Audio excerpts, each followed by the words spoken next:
So your career has spanned decades in television production, advertising. Well, thank you for aging me. I'm older than you. Decades. 2 decades. That is plural. It That's sounded literally like 40 decades. For the record, I'm considerably older than my. But you've been at this for a while. You've seen people come. You've seen people go. How would you explain what you do now to a 5-year-old? Oh my gosh, to a 5-year-old, I do videos and put them in front of people. And what's the outcome that you're usually looking to get when you're putting those videos out there? Do you have an outcome in mind, or are you just like testing? You're doing, A/B testing, as I hear. What's the purpose and what are you looking for the outcome when you put those videos out there? Yeah, so for me personally, and this is probably going to be different for everyone, but the first thing you actually have to do is like pick your goal, right? And so whenever I first set out to, do video, it was the purpose of testing whether or not I could take what I'm doing and what I was doing in television and do it for myself. But I wanted to test the waters to see, okay, I'm going to do videos and I want to do videos for other businesses. Will this process work for me? So at the end of the day, it was just all about how can I get more people to see this video?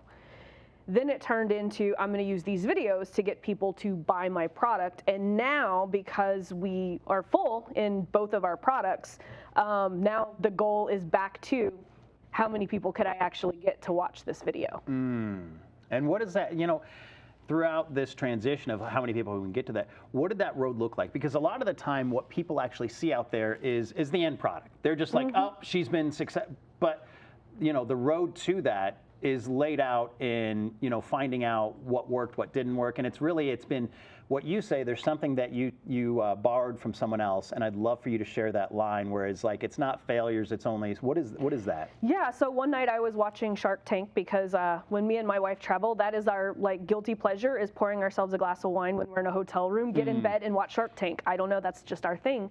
And the other night we were at, in Naples, and an episode came on, and the guy said, it was the guy who did the Kind bars. What's his name? I forget. I know what you're talking about. He has an accent. Yeah, and he was like, there's no failures, only feedback. And I was like, ha, that is perfect. Yeah. So did that go like, ha, or like, I literally did that in bed with my wife. I was like, oh, and she kind of just like looked at me like, but no. Please tell me the light came down the halo. She's used to me just. Fun fact, I will literally and you guys have experienced this, I will be in a room and all of a sudden I will make these random noises, because I'm just like, I just go I'm just very random. And so sometimes my wife jumps because, back. Yeah. Let's hope that there's no random noise, at least from my end, because I was told yesterday there's some random noises and we had to clear that one up on there. When you look at the changing landscape of the ad environment, the marketing agency, where do you see it going compared to where you see it today? It's an ever-changing market, but where do you really see the hockey puck going? Video. And this is something, that I tell people all the time, is if you have a business, you have to figure out how to get on video, because so many people have gotten used to, okay, I'm just going to run a whole bunch of static image ads, right? We were actually talking about this morning with insurance, right? You have to look at it this way, right? So let's say you're running static image ads, which a lot of people, they want to get out of doing video. They're like, well, I'll just put these static image ads in front of people. Think about this, right? Let's say you're running it for insurance, and it is just a photo that you got from generated AI, or a photo that you've gotten from Google or something, right? Stock photos. And someone sees that ad. What is Facebook going to do, or YouTube, or any type of platform, right? They're going to show your competitors' ads because you clicked on that one ad. And if no one can tell the difference between all of the ads that are being served, because everyone's using the same stock photo, everyone's using the same generated imagery, they're not going to stand out. And so it takes people a certain amount of touch points before they decide to buy, right? We want to make sure that the touch points are identified as you, right? And so follow me here. if one insurance company is putting out this one ad and then they get seen by another insurance company all offering the same thing, what is that buyer going to think? Oh, I'm seeing ads from the same insurance company, and then the other company is going to get that final touch point that you needed in order to convert that customer. And so where I see advertising going, and here's the thing, I don't like to lose. I always want to rig the game to win as much as possible. And in order to do that, I see the hockey puck going more into video, in real video. It's funny, you know, a while ago, you were interviewing someone named Eve, right? And she was talking about how a lot of people, yes, they're getting into the video game, but they're trying to shortcut it by using AI and, you know, generated video. But here's the thing, and this is the good news for people who are going to listen to me right now. This is the golden nugget that if you take anything away. Yes, is it like right now, right as I'm doing this interview with you, I am even streaming live right now on my Facebook page. That is not something that could be faked. It is live video. This is not generated Laurel, right? Right. And so it's like that is going to be the thing that is going to differentiate you from every other business, because you are going to be doing the Facebook Lives, the Instagram Lives, the YouTube Lives, going vertical, and it's going to be nice and raw, and that's something that you cannot fake. And so people want, because now people don't know. Like the other day, someone posted a video inside my Facebook group and as an ad, and they asked everyone, why is this ad not working? And everyone's like, because we can tell it's generated by AI and we don't want to engage with it. And so right now, if you're a business and you're like thinking, oh, I'm going to get into the video game and I'm going to shortcut it through AI, I think those people are going to not win as much as they think they will. So generative AI, when it comes to creating ads, not success. No. Listening to your system, Success. That's what we really see in there. You know, what are 3 pieces of advice with someone that's coming in beyond what you just did right there, which if we stop this right now would be worth its weight in gold. But what are 3 pieces of advice that you would give someone starting their own business right now? Oh, okay. So number 1, easiest thing that you can do right now is pull out your cell phone and solve one person's problem through a video. Like I tell my students, like hands down, if you did that every single day, you just woke up and you're like, I'm going to talk to one person and I'm going to solve their one problem, I'm going to win. Like that is like first thing, right? 2, I know a lot of people say if you're new to business, don't run ads, that you should be at a certain income level. Here's the deal. Organic marketing is fucking hard. No one will tell you that. It is fucking hard to stand out. Everyone's doing all kinds of content and everyone is just, you know, doing this in the newsfeed all day, right? In order to get your video in front of your audience, you got to use ads. Like otherwise you're just going to get lost into a sea of people. And 3, this is the big one, and this is the one I guarantee you that will blow all of your competition away, because your competition does not want to do this, and that is talk to people. Everyone wants to use AI to generate a conversation. Everyone wants to get a VA to, you know, have conversations with their customers, and it's like that is the most valuable thing that you could do, is have a conversation with a customer, but yet so many people don't want to do that. So 1, get on video, solve a person's problem. 2, take $2, $3, put it on that video. And 3, talk to the people who are engaging with the video. We've got success. We've got someone downstairs with one of our companies right now that is just literally dialing right now over 200 dials a day, and probably has about 30 conversations a day to be able to get that, and then that goes from there. But it's actually, and again, I hate to say this, and I know you're not, but it's actually picking up the phone. And I'm not literally saying that, but it's like we want to have it through Messenger, we want to have it through AI, we want to have it through this, and then when I get the sale, once they've actually paid, then I'll bring the value up front, because so many people aren't actually following that model whatsoever. They're taking the short, and I get the process though is the shortcut. So if you set up that process, I forget, some smart person said that once, but to set that process up, that becomes the shortcut, but you've got to put the work in beforehand. Oh God, so much work. And it all starts with putting content in front of people, getting people to engage with it, and then engaging with those people, whether it's through a phone call, through its messenger, or it's through, you know, being in person, you know, with those people that you're putting your content in front of. And we're actually sitting here literally because I put content that might not have been the best, or the whatever the process out there, and you're like, you picked up the phone and you're like, hey, what are you no, stop this. We're going to change the process. But it was because I screwed up. So speaking directly to Laurel's audience right now, I screwed up, but I actually took off. By me actually starting a process, then my partners that we've talked about are so critical in making sure that they stop and they say, no, we got you. And that's a beautiful piece. That's something that, you know, Crystal and Eve and you and Nick and I that we've been able to create is actually making sure that we've got someone around us. So, you know, everyone knows you as the ads queen. Oh, really? I mean, I've always called you the ads, you know, the ads queen out there. I thought people were like, that's the ads asshole. The ads, you know, F them. You know, if they're going to be a dollar, then that's on them. But you have built a very lean, successful business that everyone's seeing where it's at right now. And then, you know, when someone looks at it, they're like, how can I scale? How can I scale? How did you scale the business as lean as you did with as few teammates as you have to where it's at today? What's one piece of advice when someone's looking to scale? Because we're always looking to scale in the beginning, but the reality is you got to create that foundation. How did you scale to where you're at now? Restraint, which actually sounds opposite of what you're saying, right? Right.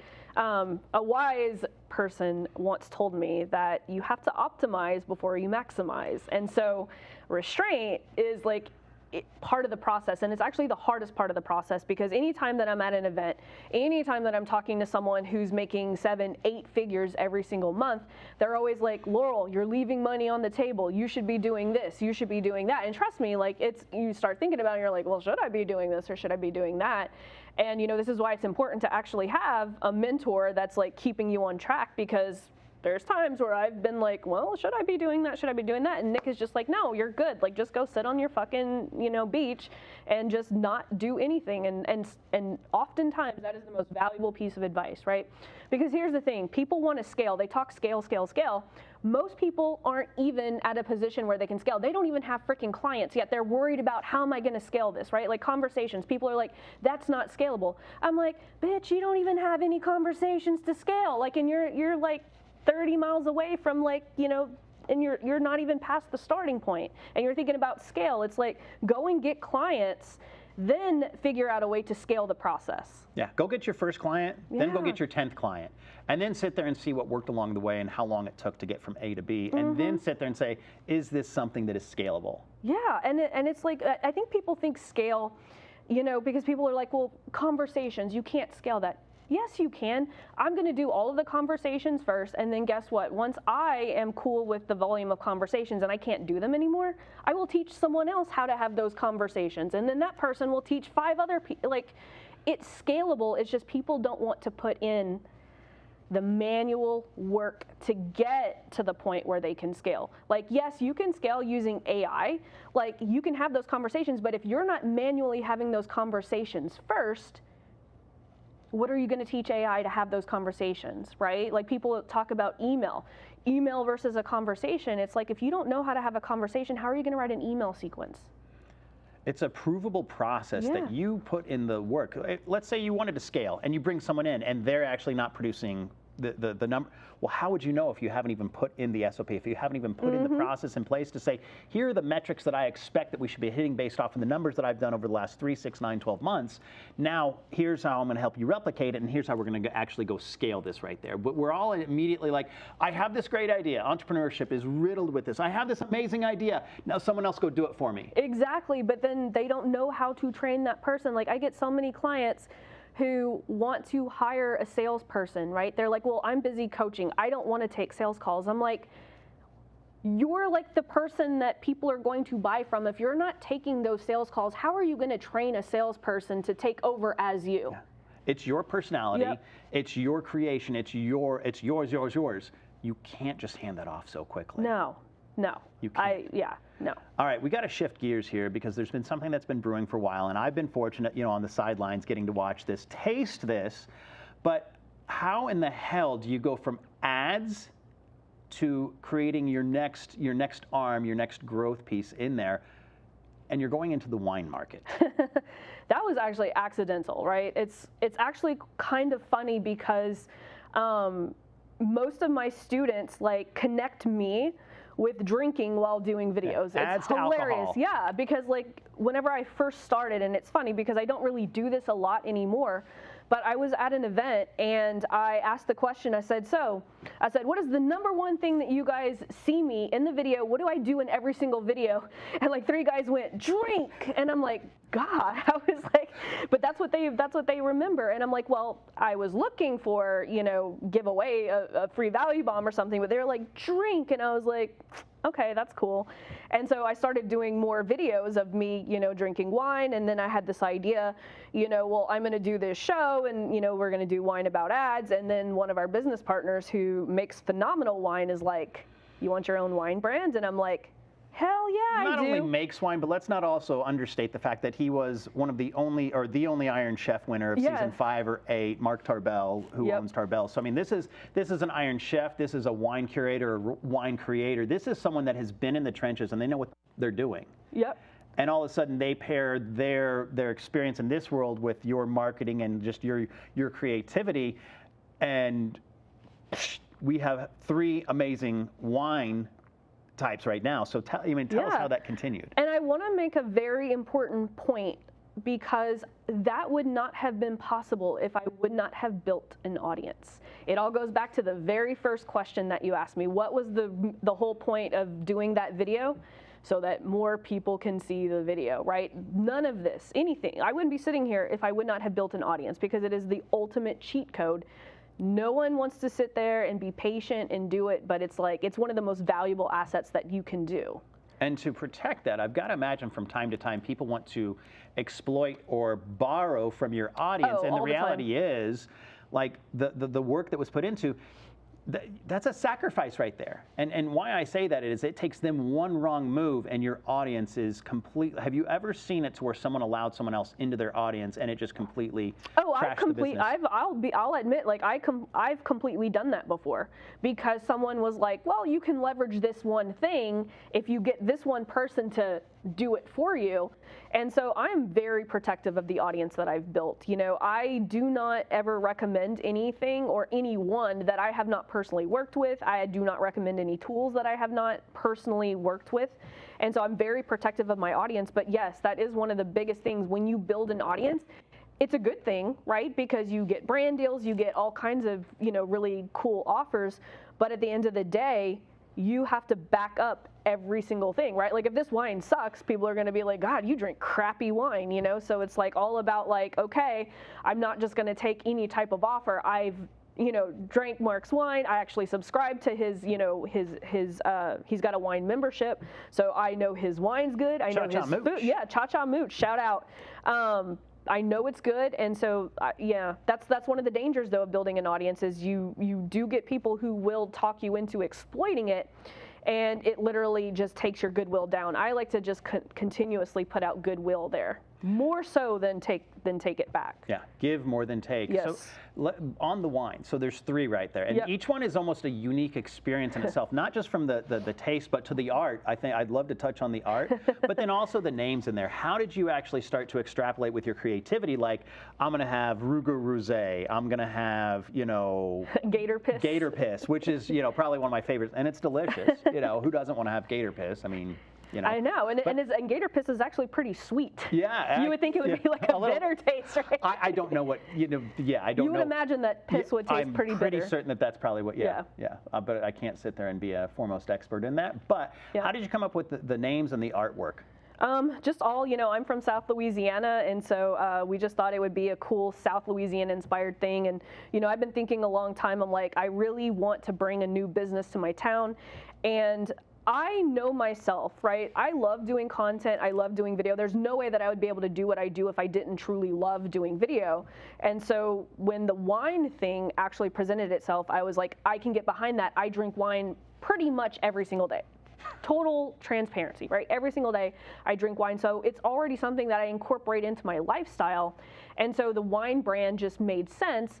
And the fact that now we're going into a new venture for, my hometown, everyone's really excited about it. And I was like, I want to do something that's fun. Like, I want to create labels where people are walking down the grocery store aisle and they see it and they buy it just because of the label. I am like that, right? I buy like all the pretty wine labels just so that I can have the bottle.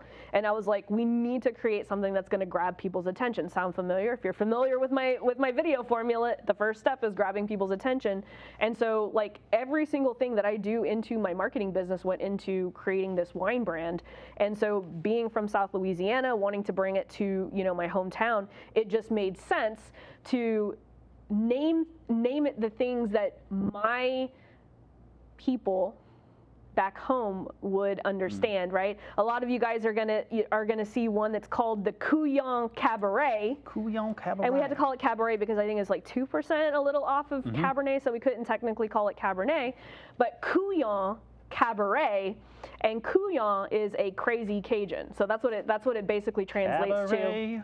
Very Exactly, nice. yeah. And then gator piss. It was just fun. Like, who wouldn't want to see a wine bottle with a gator pissing into a wine cup? I don't remember exactly. How is the gator standing when it's like actually sitting there on the label? Oh yeah, and it's all It's like this, and it's just. I mean, like, you know. I was gonna see if I could get you to stand up and like interpret the gator. It's like doing like this. It's just doing this. So it's just, it's like. Psst. that just happened. Pew, pew. Into like a wine glass. And then the last one is the Ruga Rosé. For those of you guys who don't know, a Rougarou is actually a Cajun werewolf. And so, fun fact, if you see a Rougarou, you are not allowed to tell anyone for 1 year and 1 day, otherwise you become the next Rougarou. So Safety tips. Yep. From this woman right here. So no one knows if I've ever seen a Rougarou. I'm not even going to ask you. I don't even want to know. Yeah. Don't even want to know. All right. You fucked up. You done fucked up. Hey, Ron. All right. So there's so many different ventures that you're building and people are building around you and partnering with. I mean, like, if I went into the list, I'd be like, where is she at? What is she doing? But let's get kind of back to the business sense in there. What are 3 daily habits that have contributed to the success and where you're at right now? Yes. Number 1 is getting your day under control. By far, like if you don't have your day under control, like everything goes kind of haywire.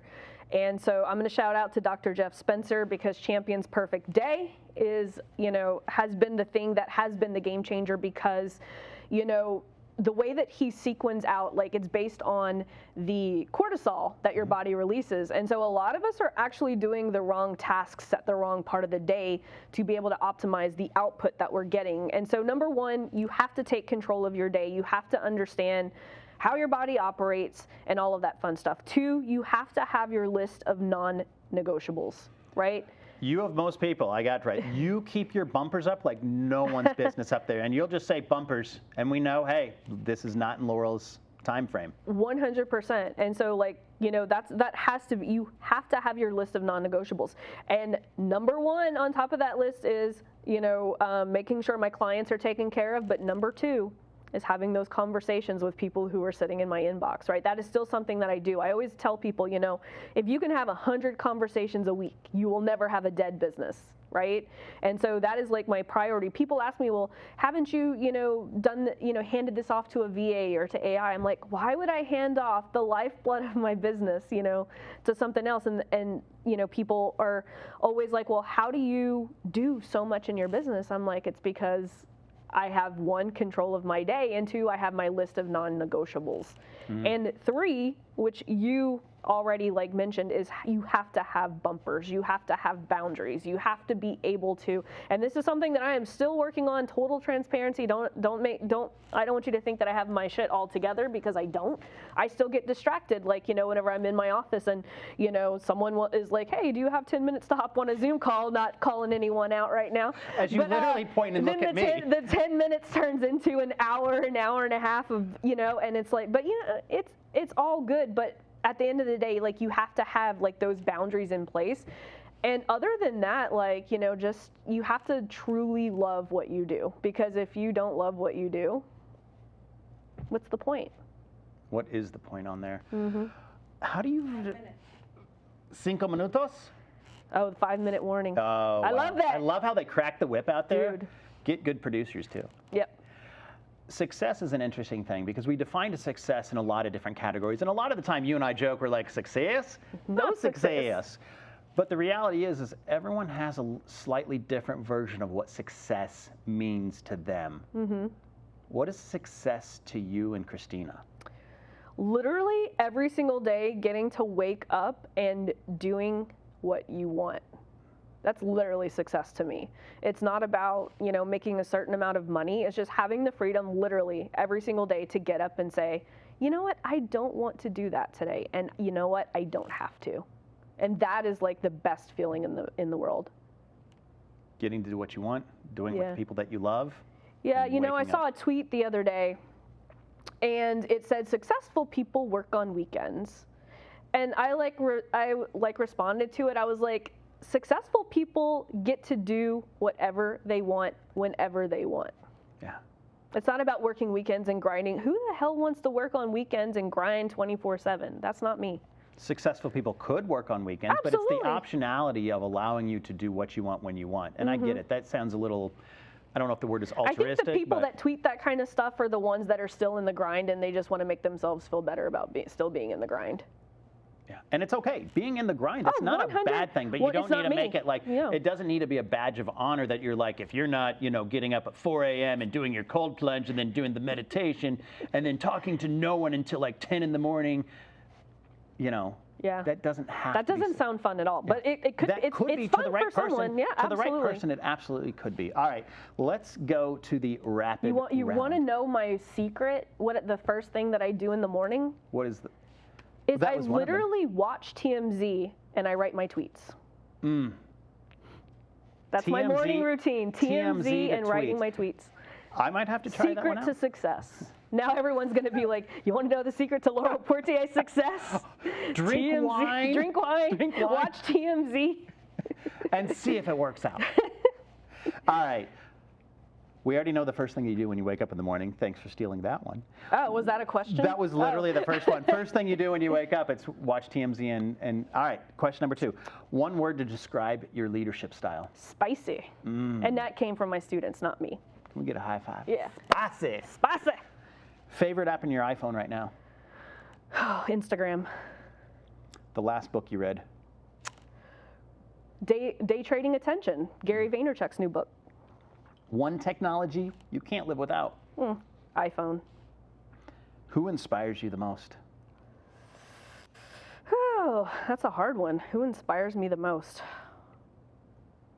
My wife. We'll have the editors shorten that so it looks like you answered it right there.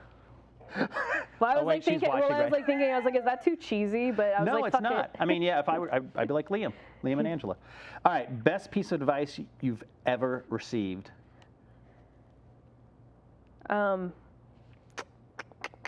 Best piece of advice.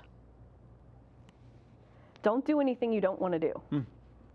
I thought you were going to say go to the beach. Yeah. One goal for this year?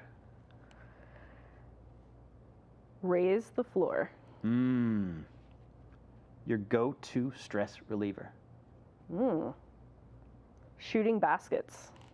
Nice. We'll have to make sure that we have basketball hoops and rings over there.